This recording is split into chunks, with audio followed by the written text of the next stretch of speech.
Next news में आपका बहुत बहुत स्वागत है। मैं हूं आपके साथ अबरारुल हक रहमान। मेरा खास प्रोग्राम मुद्दा आज का में रुख करते हैं उत्तर प्रदेश की सियासत। दरअसल उत्तर प्रदेश में इस समय कई मुद्दों को लेकर सियासी बवाल तो है ही, लेकिन इस समय पूरे देश भर में, चाहे वो सत्ता पक्ष की बात करें विपक्ष की बात करें, दोनों ही 2024 की रणनीति पर काम कर रहे हैं। उसको लेकर तमाम अलग अलग पार्टियों को इकट्ठा किया जा रहा है, क्षेत्रीय दलों को लुभाया जा रहा है, सीटों के तौर पर पद को देकर और भी कई तरीके इस्तेमाल किए जा रहे हैं। ऐसे में नजरें टिकी है मायावती पर। क्या मायावती 2024 के इस बड़े कैंपेन में कहीं नजर नहीं आ रही है? क्या वो अकेले अपने दम पर चुनाव में उतरने वाली है? क्योंकि उन्होंने इस तरीके का बयान भी जारी किया था। लेकिन सवाल यह है कि मायावती की जो राजनीतिक स्थिति इस समय उत्तर प्रदेश में देखने को मिल रही है, क्या इस लिहाज से अगर देखा जाए तो वो कितनी सीटों पर जीत दर्ज कर सकती है और क्या इसको लेकर के वो अपने फैसले में कोई बदलाव भी ला सकती है? क्योंकि राजनीति में कई बार ऐसा होता है कि चुनाव से ठीक पहले कई नेता इस पाले से उस पाले में जाते हुए देखे जाते और यही डर फिर से एक बार सताया जा रहा है। दरअसल चंद्रशेखर रावण को लेकर के कहा जा रहा है कि वो जो है मायावती के साथ जा सकते हैं, मायावती उनको अपने साथ ला सकती हैं। इस ढंग से लगातार इसको लेकर के जो सियासी गहमा-गहमी चल रही है, लेकिन आपको चंद्रशेखर के इस बयान को सुनकर के पता चलेगा कि वो दरअसल उनके बयान से क्या सारी चीजें स्पष्ट हो पाती है। तो सुनिए इस बयान। तो मैं आपके आगे ज्ञापन पढ़ता हूँ, आप ज्ञापन को गौर से पढ़ ले, सुन लेना एक बार। बहुत महत्वपूर्ण है ये ज्ञापन, और ये ज्ञापन इसलिए जरूरी है कि एक छोटी सी मांग इसमें मुझसे जुड़ी हुई है, लेकिन बाकी मांग बहुत मुझसे जुड़ी हुई नहीं है, समाज से जुड़ी हुई है। भाई चंद्रशेखर तो अकेला आदमी मर जाएगा, लेकिन इस समाज के साथ जो न्याय हो रहा है उसका हिसाब तो करना पड़ेगा ना। ये उसका हिसाब नहीं कर देंगे क्या? हम इस देश में, आप बताओ, मरने के लिए पैदा हुए हो? मणिपुर की बच्चियां याद है? देखो हमारे साथ तो शोषितों के साथ ये सदियों से होता आया। वीडियो भले ही वायरल ना होती हो, लेकिन होता तो आया है। लेकिन अब ये बंद होना चाहिए नहीं होना चाहिए, आप बताओ? तो मैं आपके आगे ज्ञापन पढ़ूंगा। आखिरी मांग जो है वो राष्ट्रीय अध्यक्ष जी पढ़ेंगे। जो ज्ञापन है उसमें गौर कर लो, मीडिया के साथी भी ज्ञापन चला देना भाई। भाई कान से सुन लो।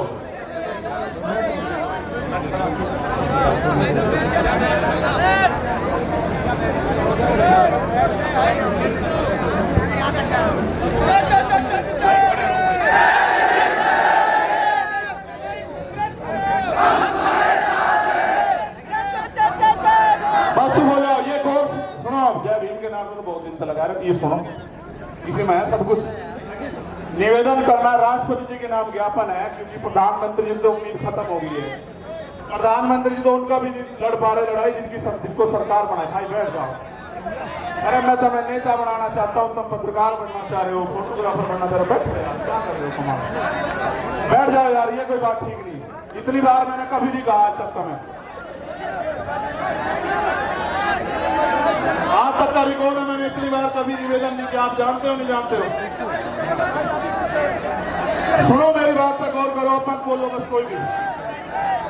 निवेदन करना है कि स्वतंत्र भारत के संविधान में समस्त नागरिकों को समानता, स्वतंत्रता और न्याय हेतु मौलिक अधिकार प्रदान किए गए हैं। साथ ही सदियों से हक वंचित वर्गों, विशेष रूप से जाति जनजाति के लोगों के अधिकारों की सुरक्षा व इनके विकास के लिए संविधान में विशेष प्रावधान किए गए। हमारा संविधान समाज के कमजोर वर्गों, SC, ST, OBC, माइनॉरिटी के कल्याण हेतु प्रतिबद्ध है। यथा संविधान अनुच्छेद 38 के तहत अनुसूचित जाति जनजाति राष्ट्रीय आयोग का गठन किया गया है। यह अवगत कराना है कि सदियों से SC, ST समुदाय के लोग सामंतवादी और खंडित जातिवादी, क्रूर मनुवादी मानसिकता का शिकार बनाए जा रहे हैं। हाल ही में मध्य प्रदेश में एक आदिवासी समुदाय के व्यक्ति का सिर को के ऊपर अपर कास्ट के व्यक्ति द्वारा पेशाब करना आधुनिक भारत की करुण मानसिकता को दर्शाता है। इसी प्रकार पिछले कुछ वर्षों में देश के राज्यों में समाज के कमजोर वर्गों के लिए चैलेंज करके सुनिश्चित हत्याएं की जा रही हैं। इसमें प्रमुख घटनाएं हैं शोधार्थी छात्र रोहित वेमुला की हत्या, वरिष्ठ पत्रकार गौरी लंकेर की हत्या, मनीषा वाल्मीकि की हत्या, जितेंद्र मेघवाल की हत्या, इंद्र मेघवाल की हत्या, रमन वाल्मीकि की हत्या, भाई आकाश गुजर की हत्या जो उत्तर प्रदेश पुलिस द्वारा गोली मारकर की गई।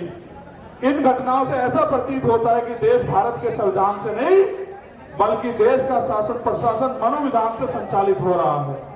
समाज के कमजोर वर्गों के खिलाफ आए दिन सुनियोजित हिंसा, हत्याओं तथा मॉब लिंचिंग घटनाओं का ग्राफ लगातार बढ़ता जा रहा है। एनसीआरबी की रिपोर्ट इसका सरकारी सबूत है। तो आपने सुना, अब देखना ये होगा कि चंद्रशेखर रावण जिन मुद्दों को लेकर यहाँ पर खुले तौर पर अपने गंभीर सवाल पूछ रहे हैं, उनके द्वारा लगातार ये कहा जा रहा है कि इस देश में भारतीय जनता पार्टी की जो सरकार है, ये सरकार कानून व्यवस्था के नाम पर फेल हो चुकी है। इस सरकार ने सीधे तौर पर यहाँ पर जनता वर्सेस सरकार की लड़ाई को बनाकर रख दिया है, क्योंकि कई मुद्दों पर सरकार पूरी तरीके से विफल हो चुकी है। और साथ ही दलित सम्मान को लेकर के भी उन्होंने अपने पक्ष को रखा है। तो सुनिए उनके इस पर।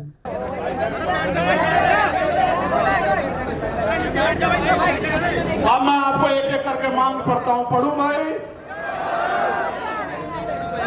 आप समर्थन भी करना होना चाहिए, नहीं होना चाहिए, ठीक है? क्योंकि भारत एक लोकतांत्रिक गणराज्य है। हमारा बुद्धिजीवी समाज भी सुने कि हम अपने लिए लड़ रहे हैं या समाज के लिए लड़ रहे हैं। हम आपकी वोट से बने वो नेता नहीं जो राज्यसभा, विधानसभा, लोकसभा में तलवे चाट रहे आरएसएस और भारतीय जनता पार्टी के। हम आपका खून है, कल भी लड़ रहे थे, आज भी लड़ रहे और हमेशा सड़कों पर लड़ते रहेंगे। क्योंकि भारत एक लोकतांत्रिक गणराज्य है।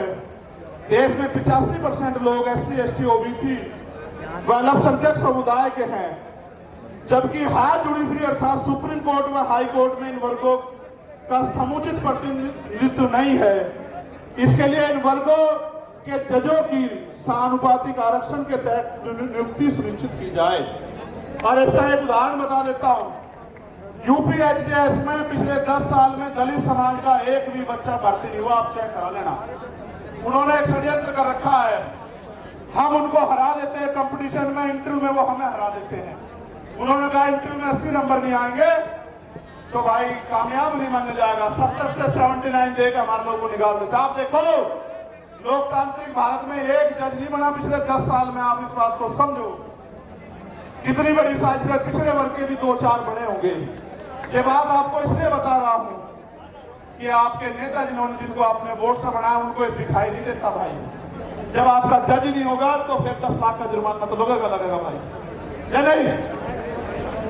फिर संविधान के अनुच्छेद, दूसरी मांग है, ये होनी चाहिए पहले वाली। संविधान के अनुच्छेद 38 के तहत गठित राष्ट्रीय अनुसूचित जाति जनजाति आयोग को एक संवैधानिक सत्ता है। इस आयोग को प्रत्येक राज्य में गठन हो, जिसके अध्यक्ष सेवानिवृत्त हाईकोर्ट के जज हों। इस प्रकार जिला स्तर पर आयोग का गठन किया जाए तथा भारत के प्रत्येक जिले में SC, ST executive exclusive special court की स्थापना की जाए, जो केवल SC, ST एक्ट में दर्ज केसों की सुनवाई करे और आयोग उनकी निगरानी करे। और इसलिए मैंने कहा कि बिहार वालों को भी अपने यहाँ आयोग बना देना चाहिए, ठीक है? ये होना चाहिए, नहीं होना चाहिए? ठीक है, बहुत अच्छे। SC, ST एट्रोसिटी एक्ट 1989 के उपबंध 4 के तहत जिला स्तर पर जिलाधिकारी की संस्तुति में जांच प्रक्रिया की निगरानी हेतु वरिष्ठ अधिवक्ताओं की कमेटी का गठन किया जाए तथा SC, ST समुदाय के जघन्य अपराधों जिसमें कम से कम 7 वर्ष की सजा हो, पीड़ित परिवार को आर्थिक सहायता राशि कम से कम, जो भी 8,25,000 में मिलती है, 50 लाख रुपए की जाए। पीड़ित परिवार के सदस्य को सरकारी नौकरी दी जाए। बताओ, सहमत हो या नहीं सहमत हो? भाई मंच के लोग हाथ नहीं उठा रहे हो, सब में एक तरफ हो गए। चलो आगे बढ़ो। SC, ST वर्ग के अधिकारी कर्मचारियों का उच्च पदों पर SC ST OBC वर्ग के।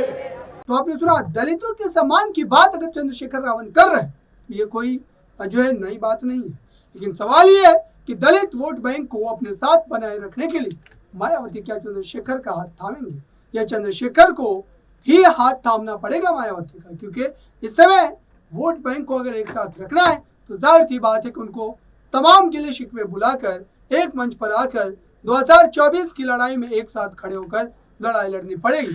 फिलहाल देखते हैं कि अब इस पर क्या आधिकारिक रूप से फैसला देखने को मिलता है। इस खास रिपोर्ट में बस इतना ही। जुड़े रहिए ताज़ा तरीन खबरों के लिए नेक्स्ट 9 न्यूज़ के साथ।